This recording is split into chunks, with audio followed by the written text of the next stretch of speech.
Fans, we are back with the flagship news show of the Cheap Heat Productions podcast empire. My name is Jack Kilby, no gimmicks guy on the socials, and this is Ryder's Rasslin Review. We've got the OG, though, of Cheap Heat Productions here, Mr. Morris. Short old butt, the big bad wolf, is off doing big bad wolf things. He can't join us today. He'll be back, but in the meantime, there's a lot of news to talk about. But Morris, how are things over there? I know you are, I say it a lot, but you are a tireless public servant, and the work never ends.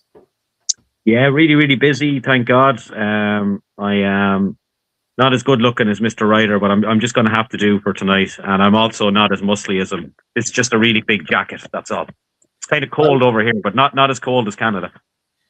Oh, well, that's a blessing, a very big blessing for sure. It's been, we're actually hitting a mild spot where it's only 15 to 16 below zero. We've been averaging about 26. So, man, it's been a winter to remember, but we're also into WrestleMania season. We've got a lot to talk about along those lines. And, not all of it is positive. We're going to get into some of the information regarding what the current card may look like. But again, they're saying that that's all up in the air, so to speak. But have you heard about this Las Vegas issue? As you know, WrestleMania returns to Las Vegas for the second year in a row. Some eyebrows were raised over that. That hasn't happened in a number of years, dating back to Atlantic City, I believe. Yeah, and that's what it's all about. And they announced this week that in the vicinity of Las Vegas, there will be blackouts for WrestleMania 42. So no watch alongs, even though the city paid a hefty, I guess it's called a licensing or site fee. And within 50 miles of the event, no version of the show will be shown. And that's creating quite a lot of criticism, considering the cheapest ticket from a couple of days ago anyway is $800 USD, some of them into the absolutely insane cost margins. And, there's been criticism about the card that it's aside from CM Punk against Roman Reigns, not a lot has been announced, and the ticket sales are soft accordingly. What do you think of all this this hullabaloo, even though this will be the last Mania perhaps ever if the sale goes through in North America? I won't say ever, but for a while, because the next one will be over in oil country there. What are your thoughts on all this? Well, I think judging by the crowds, firstly in Europe and the UK, we should have definitely had a WrestleMania somewhere in Europe or the UK before it goes over there. And as we say, it might be the end of it as well. But obviously, this blackout is to do with the low ticket sales.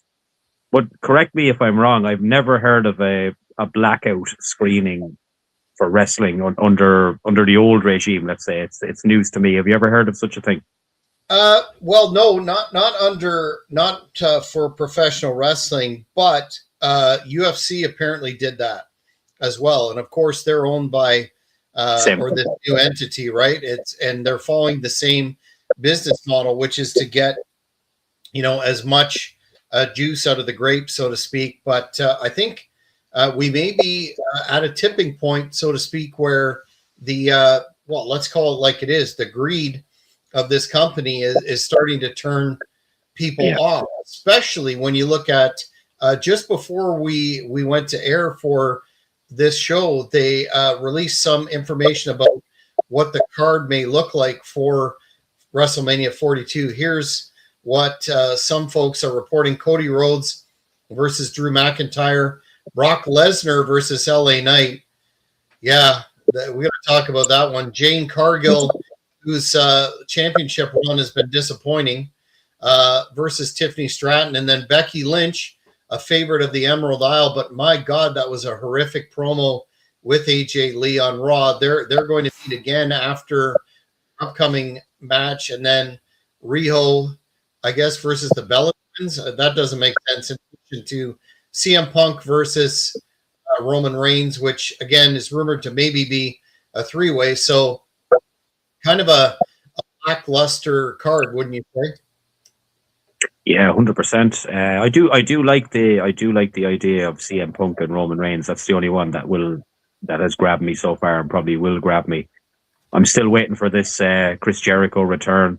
I know he's on tour with Fozzy. I was supposed to see Fozzy last Sunday, but with the clash with the bachelor party, it wasn't possible. But obviously, I don't know. Maybe they should have pulled the trigger on him sooner. I don't know. There's a lot of rumors. He's still up on the AEW website, but obviously his contract mustn't fully be up, or there must be some clause deal, which I didn't think Jericho would sign something like that. But I think we need a little sprinkling of Chris Jericho. I heard small rumors earlier that he's going to come back and do it's been 9 years since the Kevin Owens storyline with the best friends and all that kind of jazz. So I heard that might be a thing at WrestleMania. But yeah, it needs some more star power. And the Royal Rumble, because we haven't been on since the Royal Rumble, it was terrible. Yes. There was no surprises. I don't know who. I remember watching WCW and watching La Parka. I don't know who was under that mask with the La Parka surprise. It was probably someone on the WWE roster, maybe. I don't know. Someone from AAA that has the gimmick now. It's not the original WCW La Parka, no. Yeah. Well, I was thinking he'd probably be too old, or maybe he passed away, because I think there was two guys, wasn't there, originally in WCW? But I remember when he was in WCW, he used to come out with the chair and do the guitar gimmick with the chair. They didn't even do that. Yeah. Cool. But there was no, because I haven't been on the show since the Royal Rumble, there was no surprises at the Royal Rumble. And that's the second year running. And the Royal Rumble was traditionally built on surprise. And I was surprised that there was no surprises, especially in Saudi Arabia when they were paying the big bucks. But the one thing that caught me from that show as well was that production error with the lighting on the seats to make it look terrible. Now they cut it during the show, but you would think, like, because their production value is always so high, that something like that couldn't happen.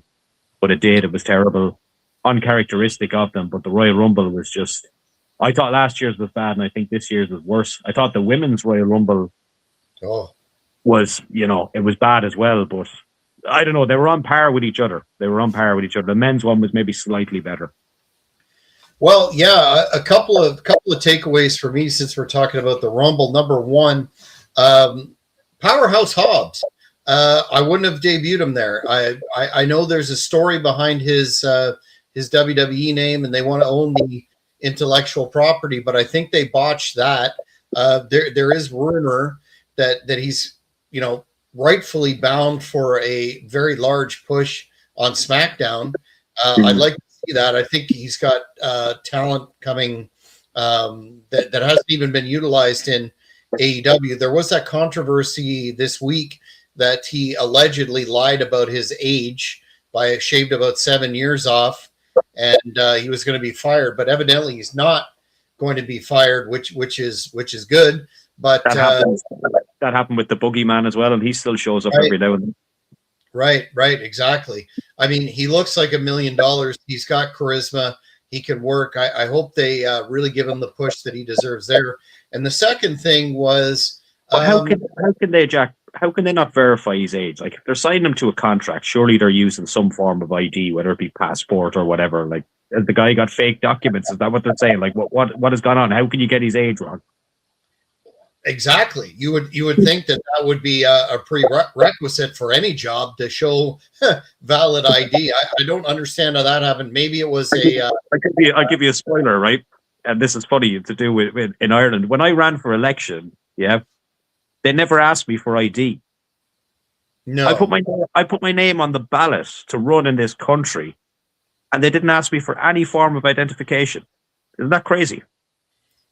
Wow. In Canada, you have to give ID before you sit in a dentist chair. I just did it this week. So, wow, that's interesting. But hopefully he'll get a big push, but wouldn't have debuted him at the Rumble. I thought that was horrendous. Don't really like his WWE name, but it is what it is. And the second thing was, as we were chatting back and forth with Mr. Ryder, here comes the Zayn did not win the title, did not beat Drew McIntyre, which is interesting because Meltzer reported this week that he was, quote unquote, pushing for the victory in the lead up to the show. The decision was ultimately in Triple H's hand, who thought that the title change was not the right move. And it's interesting that Sammy thought that he could credibly, legitimately Drew McIntyre, who's probably at his physical prime, doing the best character work that he's ever done. And let's face it, in a real, actual physical confrontation, he would wipe the floor with the cab driver looking guy known as Sami Zayn. Do you think that we finally had enough of this push of his beating Killer Cross, etc.? I think maybe he's. I don't know how much he really listens to the fans, but that might have been a step too far. But if you've seen it's not really a press conference that they do now. It's just a conversation between themselves. But even the fans over there were chanting, "You fucked up." They were chanting Y2J at him. They were chanting Vince McMahon at one point. So, I don't really know if he cares. But I tell you one thing: since he's taken over, it's been really, really poor. Really, really poor. I think the last really good thing was the storyline with The Rock and Cody Rhodes and the Soul at the start of it, and then that all got fucked up as well. But the part where they had The Rock, remember, beating up Cody Rhodes with the belt and he was bleeding outside, that was really fucked up. Yeah. And then it's just gone downhill since that moment. Mm-hmm. Seems like Triple H has run out of creative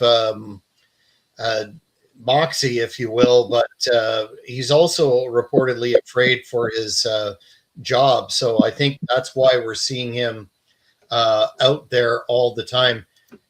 This is interesting. Stephen D is saying Triple H keeps saying new era, 100%. And there was actually quite a funny post on X making fun of that today about every time he's there, it's a new era, and that's right. That trope is pretty stale. So we're gonna have to see what Mania looks like. It could be the make or break for the guy, but I'm with a lot of people in that this stuff with McMahon. Hopefully, it gets cleared up, and he has some kind of a role back there. Again, I see that the plaintiff in the lawsuit is doing a speaking engagement this week in the United States, Janelle Grant. So that might be signaling that things are close to being wrapped up. We'll have to see. But I'd imagine that speaking event is just, there's not going to be any reference to what happened, or it's going to be some kind of generic thing for victims, or as far as I can read into it anyway. But I doubt she'll be able to say anything at that event. But it'll gather a lot of media attention. And I see Vince is back in the gym with his old trainer as well. Mm-hmm. Mm-hmm. What a beast. And Johnny Laurinaitis, Mr. Johnny Ace is now back doing an appearance, etc. And I think he's going to be doing cameos and probably podcasts and the whole deal. He'd be one to lay down some cash for Cheap Pete and get him in an interview. Well, I tell you who'd be the man to ask there. He's good friend, Mr. Bushwhacker Luke. Very close friend with Johnny Ace, so he'd be one to ask. Well, we'll definitely look into that. We've got a number of very big interviews coming up we'll talk about in the end. But going back to the Rumble for a minute, Braun Breaker's early exit, I guess, did he even get into the ring? I'm not sure. I can't remember. He was attacked by a masked figure and taken off. I guess it's because he had a significant injury, and it wasn't from flipping the announce table as originally stated. It was a major hernia that he got from deadlifting.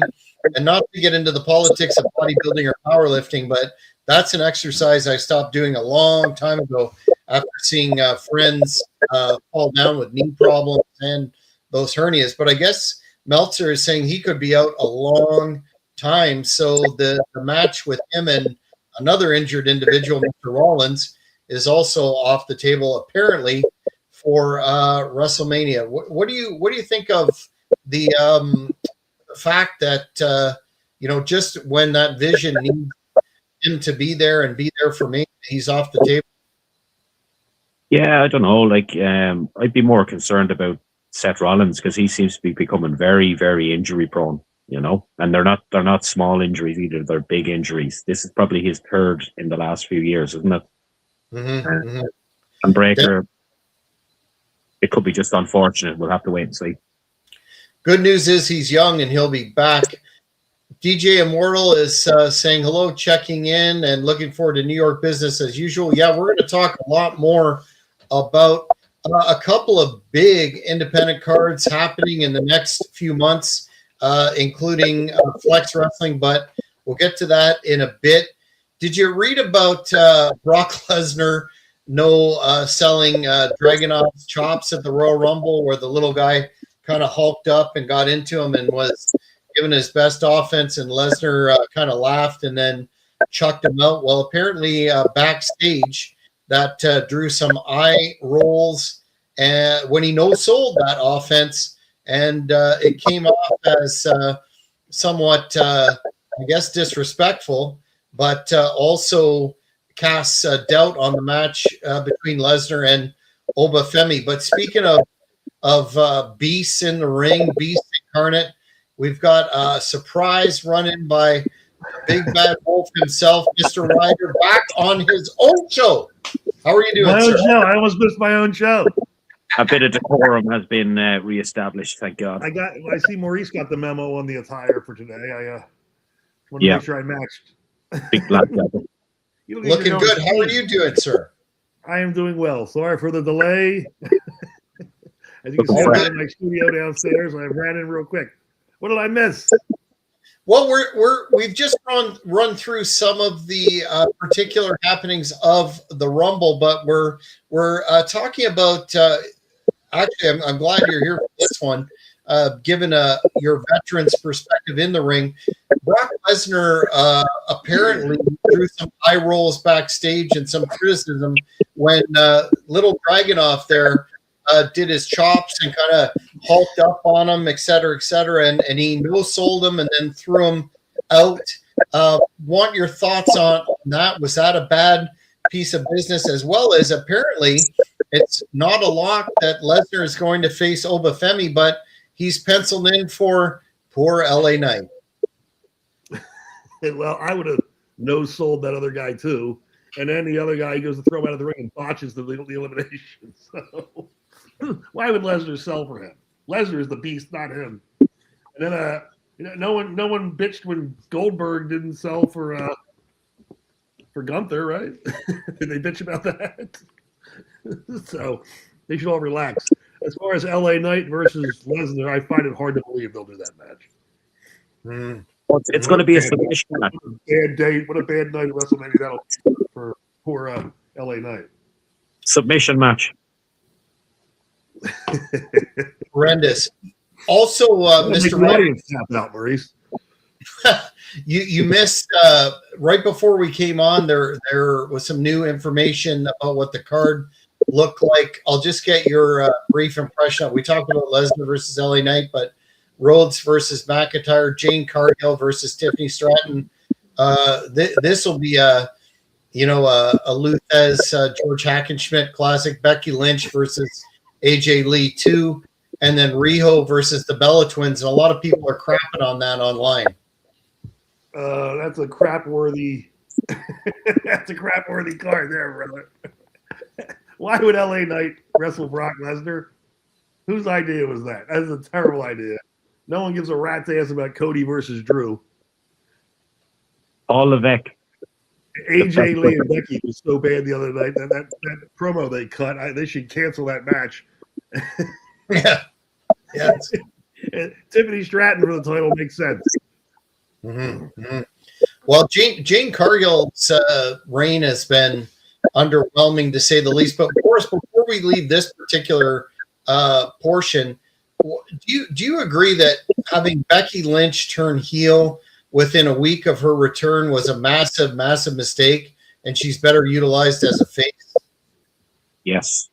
Yes, I completely agree with that. I don't know why they had the two Irish girls win the tag titles and then just throw it away the next night. Ridiculous. She's not a very believable heel. She's not a very good villain. Yeah, you should have seen her when she was a heel in was it Belfast? No, when she came to Dublin for SmackDown. Just not believable at all. Mm-hmm. Counterintuitive. And I know AJ Lee has a bunch of fans out there, but man, her work on the mic we saw, and her work in the ring is definitely not what you would say A+. So that'll be a bathroom match for sure. We were talking also, Mr. Ryder, about the ticket sales being soft and the backlash to the blackout, the 50-mile radius of Vegas. You can't, if you're a bar, you're a restaurant owner, despite the city paying the licensing fee, you can't stream any of that show. And there's a lot of backlash, considering the least expensive ticket is 800 USD right now. What are your thoughts on that blackout? I know UFC have done it, and they seem to be modeling that. You can stream them. You can stream them, just not legally. Just saying. True. Yes, UFC's backyards. They run that town, so I guess that's why they can get away with that. I don't agree with it. I don't think, first of all, not everybody wants to go sit in an arena for 7 hours. So maybe you just want to go have a couple beers and watch a few matches. I don't agree with it. I think it's silly, and that doesn't mean they're going to go to WrestleMania. Mm-hmm. That means you're going to go on TikTok and watch it live stream from somebody's living room for free. I think a lot of people go to whatever city WrestleMania is just for the atmosphere as well, check out some independent shows and actually go to the bar and watch it. I think that's a normal thing to do as well. That's why the cities have it, so people come there and spend a bunch of money, right? Yeah. You're only hurting Las Vegas doing that. Mm. Yeah, and considering this is the last Mania in North America, potentially indefinitely, but definitely for a year, it's interesting that those ticket sales are soft. People are saying maybe the greed of the company has finally reached a tipping point that is going to start to hurt them, but we'll see. I'm sure they'll brag about the biggest gate ever when a ticket for on the floor is $17,000. It's very deceptive, their presentation. Instead of talking about bodies in seats, now it's gate. It's very clear they've shifted their strategy there. I don't see how they're selling that thing out 2 nights in a row. They didn't sell out last year either, right? So I don't see them selling out this year either. With a worse card.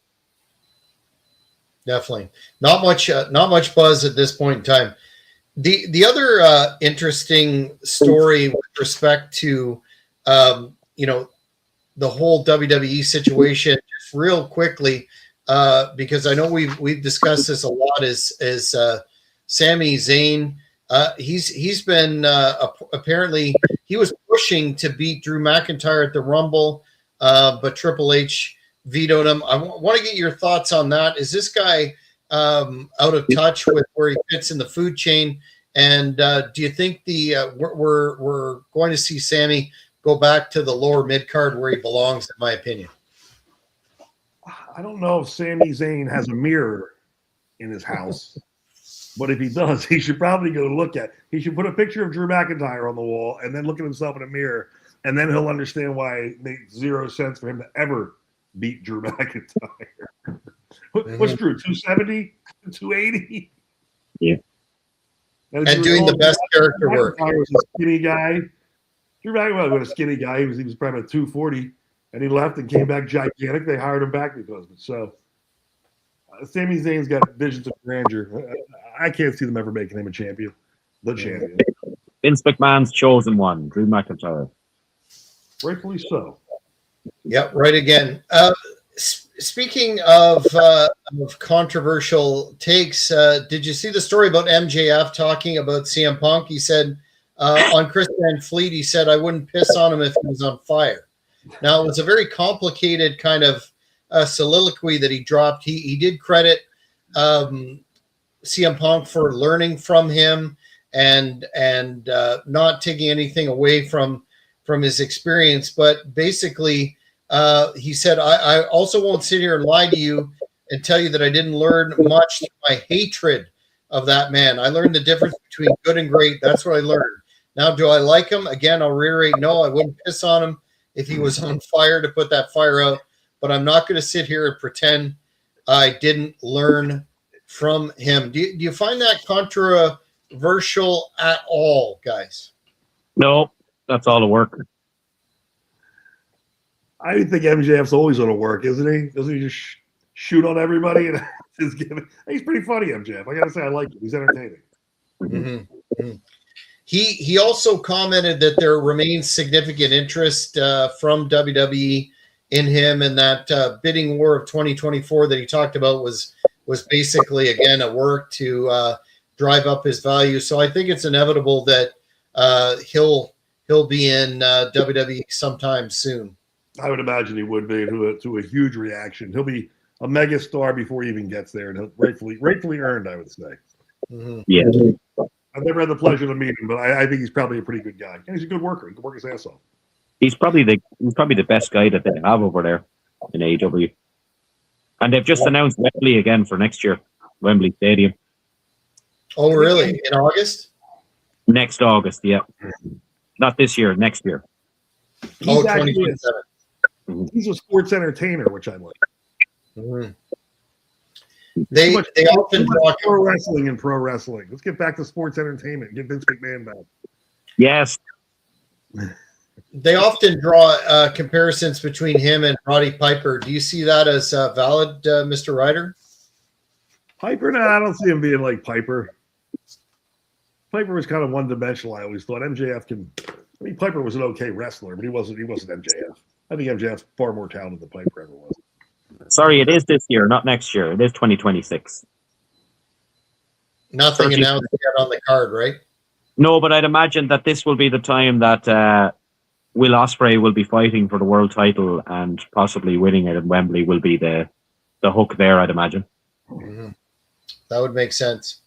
Booker T had an interesting comment that made some headlines about enhancement talent. He said, let's bring back enhancement talent. He was talking on his Hall of Fame podcast. I'll just read his quote in detail because it really makes a lot of sense. He said, we need guys that can actually go out there, real workers that can go out and dance the talent, as opposed to guys just going, I hate competitive matches every week. Guys, every week, right there. For me, it's something, man, I would really wish we would push back the hands of time just a little bit and change that up a bit. I think it would be much better for the show, as well as I think it'd be much cooler for the fans. And he brought up about all the enhancement matches that Jake the Snake had that were very entertaining for the fans. They loved to see the DDT. But then he talked about a guy that we've had on this show, I think a couple of times, the great enhancement guy. More than that, really, Dusty Wolf, Dale Wolf. You remember our interview with him, right, Morris? Mm-hmm. He said he shared a story about his first match against him and credited him with putting him through the match, carrying him, making him look good. And he said, I remember asking Dusty Wolf, I know you've been in this business a lot longer than I have. If you could, I'm just wondering if you could take me through this match. Dusty looked at me and he goes, I got you, no problem. And I swear he held my hand the whole match. He told me exactly what I had to do. He let me drive, and I swear I went out and had the best match a green guy could ever have. Now, he does qualify all that by saying he probably thinks it's not going to happen. This is a perennial topic on this channel. But, Mr. Ryder, do you think there's a potential to go back to that formula that made, syndicated television so entertaining from the 80s all the way up until, I guess, about the early 2000s? I got one more run left in me. Let's do it. Yeah, they should go back to it. He's right. Competitive matches every week.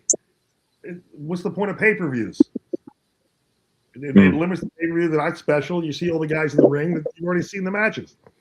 The whole point of the enhancement guys was to keep them superstars away from each other, so it was special when they wrestled.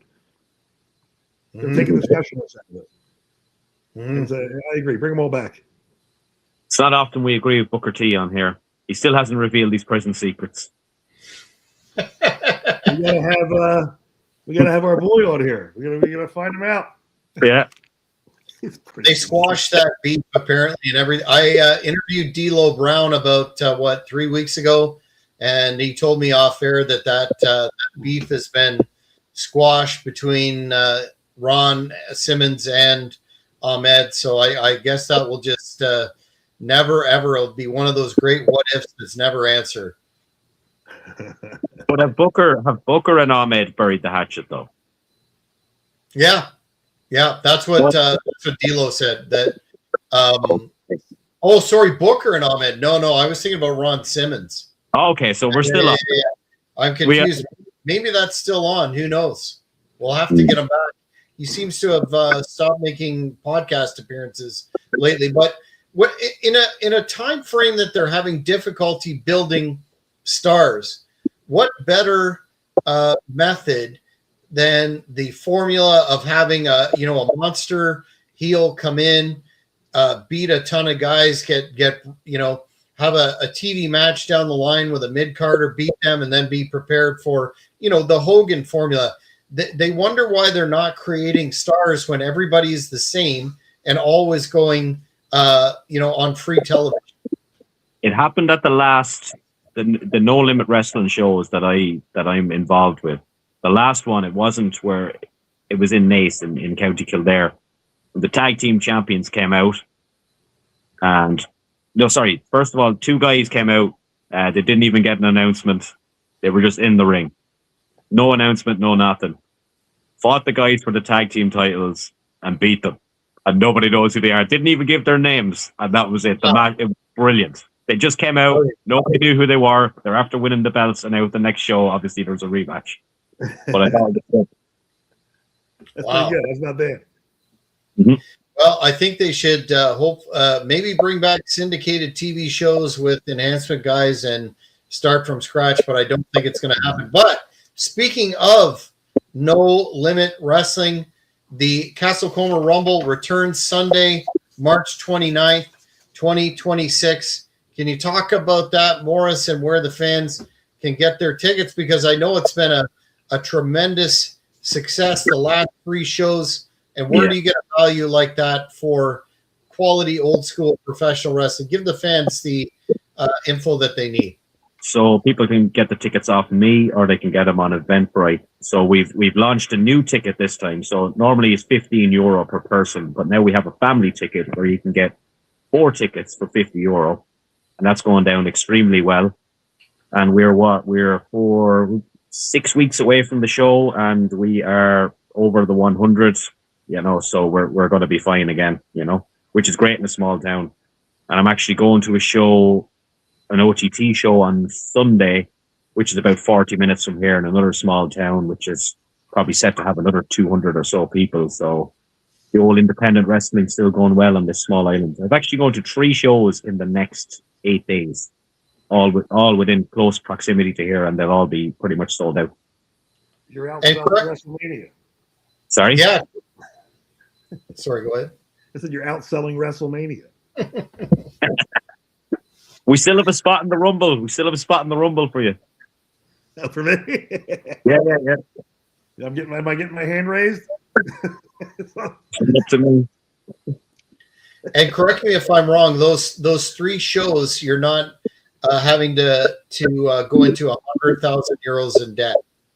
No. You'd be fine. €15. If you want to bring the family, you bring 4 people for €50. That's amazing. Support independent wrestling, folks. Paul London, did you see this? He's been active on a couple of podcast platforms lately, and he's sort of decrying the death of kayfabe and blaming social media as a double-edged sword, so to speak. He said, social media doesn't run my life. If anything, that's one of the main things that really put wrestling in the business state that it's in now. He opined, I say it as a negative.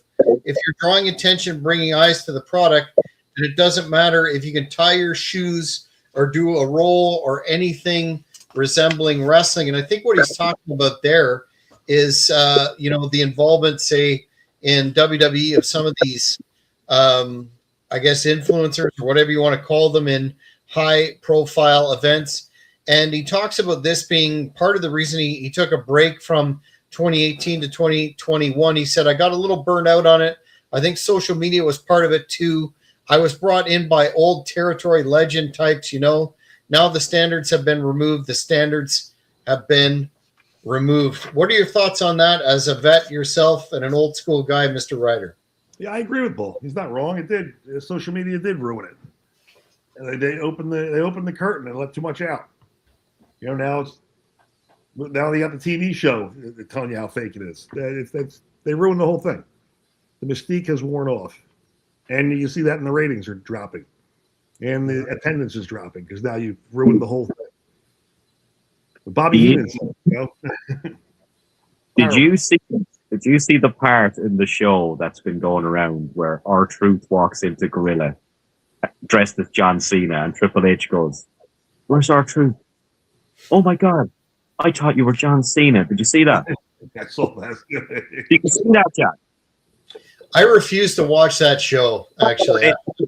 It's going around as almost a meme, but Okay. it was so scripted within the scripted show of the scripted show. It was just mind blowing. He knew the cameras were rolling, and Triple H was like, "Oh my God, I thought you were John Cena." Yeah, a lot of people have said that supposed reality show is a complete work too. I think you said that, Mr. Ryder, correct? That's probably, I'm sure, it's a work. Everything's a work. The whole world's a work. Life is a work. But back to Paul London. Paul London's a good guy. Always liked Paul London. Very fond of the kid. In fact, he's the one that alerted me that my Evel Knievel gimmick had been stolen. Yeah, he has legitimate beefs there. His tag team with Spanky, they were really getting over, and he was one of the early victims of Triple H when they were the tag team champions, and Triple H squashed both of them. Do you remember that? I do remember that. I still don't understand what happened with him and Spanky. They had a hell of a falling out. Those two. Where's Spanky? Yeah. Where did he go? He just disappeared into oblivion. He was going to be, Brian Kendrick was going to debut for AEW a couple of years back, and then that got canceled. And I've seen him. He's up here in Canada making independent dates for a company by the name of CWE, but I haven't seen him in any major capacity in some time. Well, but yeah, I think hello, Spanky. He was over here. He was over in Ireland last year as well. Oh, was he? Okay. Yeah. Making the rounds.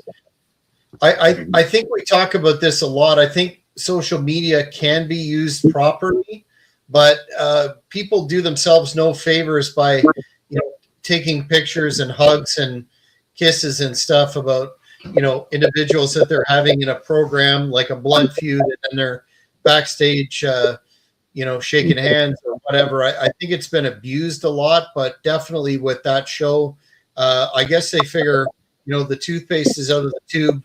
What more can we do to expose it? But yeah, I think he's bang on there too.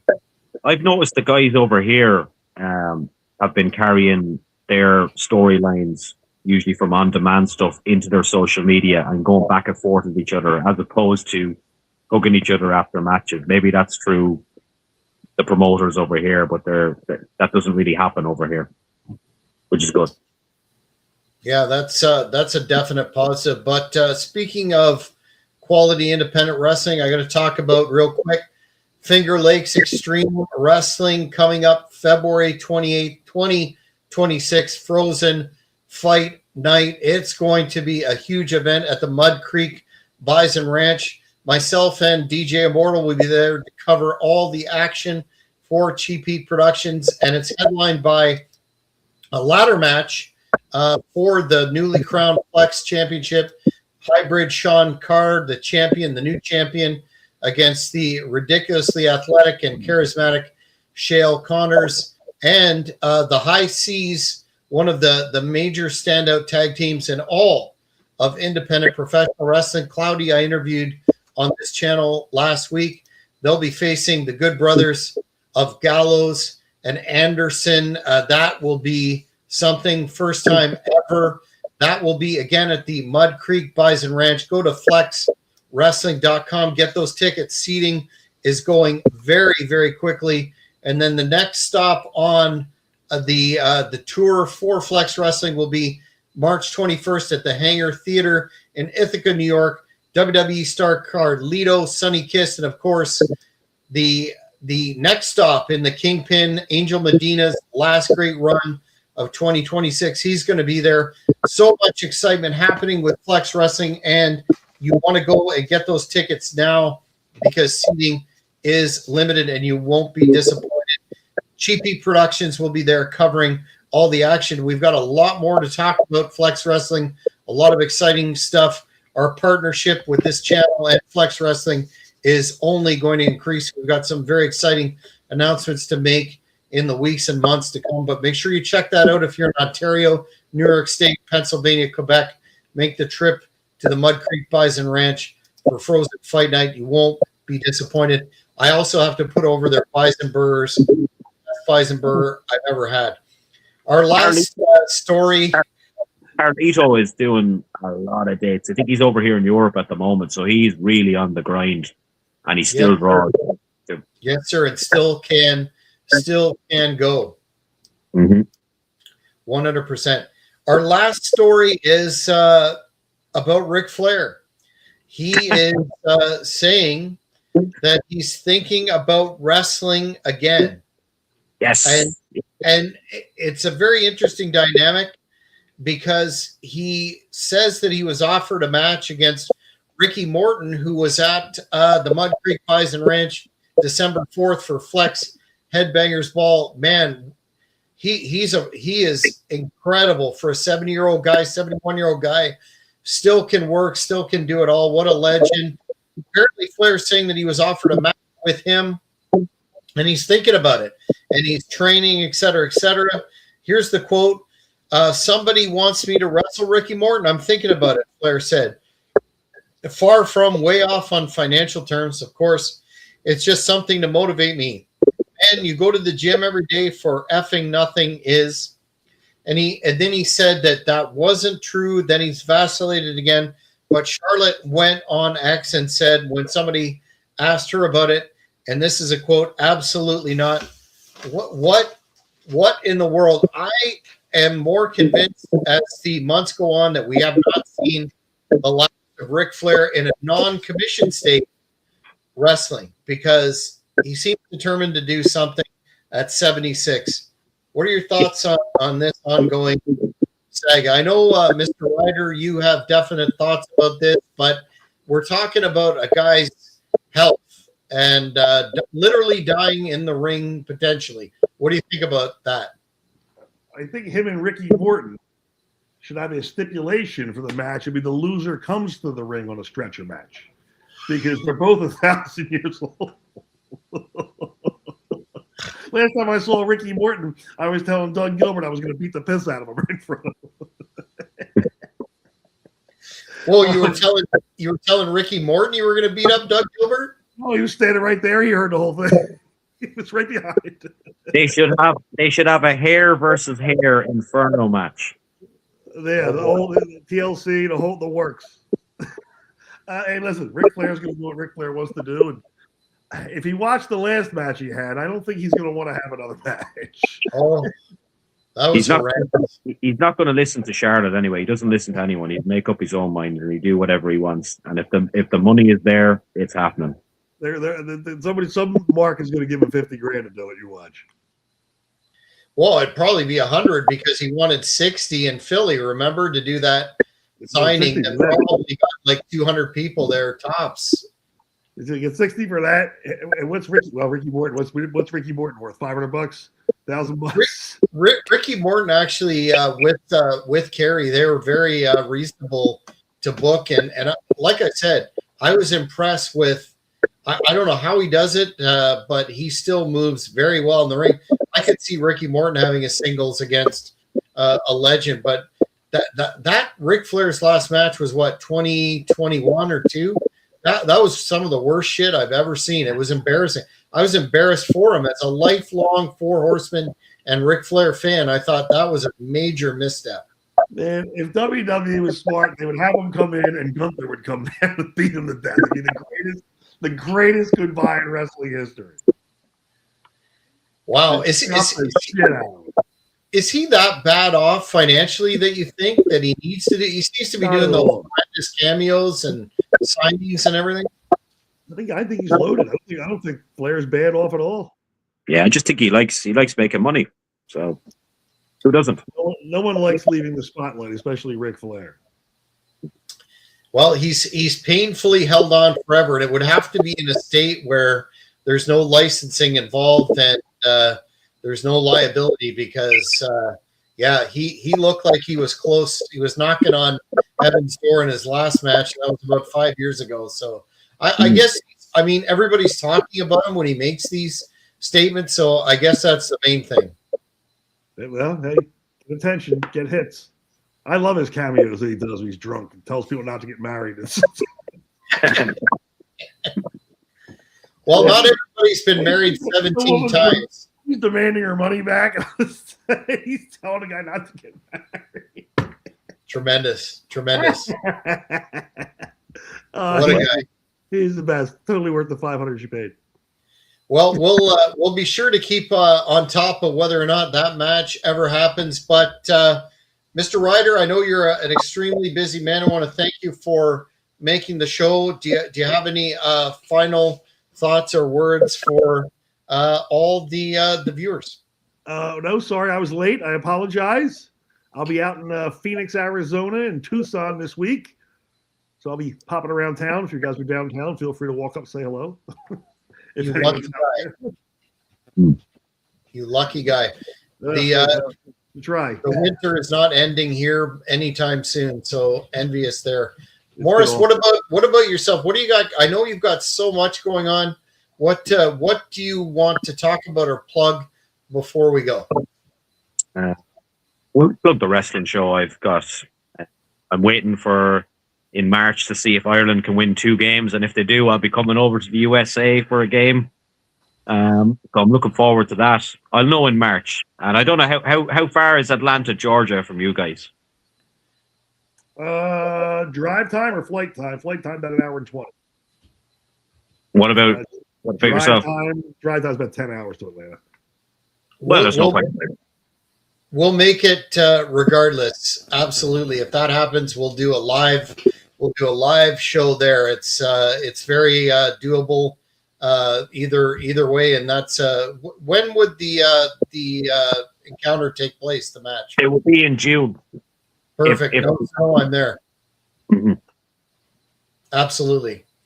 That's it. Well, that's if Donald Trump, the big bad Trump, lets me into the country. Oh, I don't think you got any heat on you, do you? No. Just don't bring a whistle. There's a big story in Ireland this week, right before we go, that a guy was captured by ICE, yeah? And all the left-wing politicians are, release this man. But here's where it gets interesting. In 2008, he had 4 criminal conviction court appearances coming up in Ireland, and he immigrated to America in 2009 on a 90-day visa and never renewed it. And now it's 2026, and he's been captured by ICE because he's been living there illegally. Yeah, not paying taxes. Yeah, and people are saying it's a disgrace and blah blah blah over here, and I'm like, he broke the law in another country. It's crazy. Yeah, we live in a very interesting and troubling timeline, and I think that's why professional wrestling has to kick it up a notch and be more entertaining. Because if we ever needed an escapism, it's now. It's definitely a very odd, as you said, a lot of stuff doesn't make sense, and I don't think we're going to see the end of it anytime soon. Unfortunately, I have to agree with you.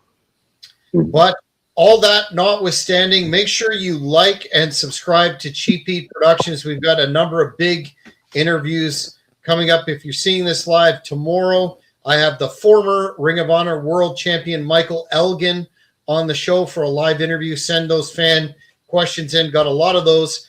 And Sunday on the Cheap Heat Productions Signature Podcast, fantastic Bobby Fulton, a guy that I'm really, really excited to interview. Huge fan of his work. Mid-South, Texas, Crockett, you name it. The man's done it all. A true living legend. Looking forward to that. And later on, in March, we've already announced it, but Tully Blanchard of the infamous Four Horsemen, the original member, a bucket list interview with him coming up, fan Q&A. So we've got a lot of stuff happening. Really appreciate all the support, not only the subscribers, but folks that are interacting with us. Very much appreciated. And we're going to continue to roll on through 2026 with a lot more good stuff. So until next time, for the Big Bad Wolf and the Godfather Morris, I'm Jack Kilby, and I will see you at the matches. Thank you for watching this video. Please give it a like if you enjoyed it. Be sure to follow us on all social media platforms at Cheap Heat Productions. Don't forget to hit the notification button and you won't miss any of our upcoming interviews, recurring programs,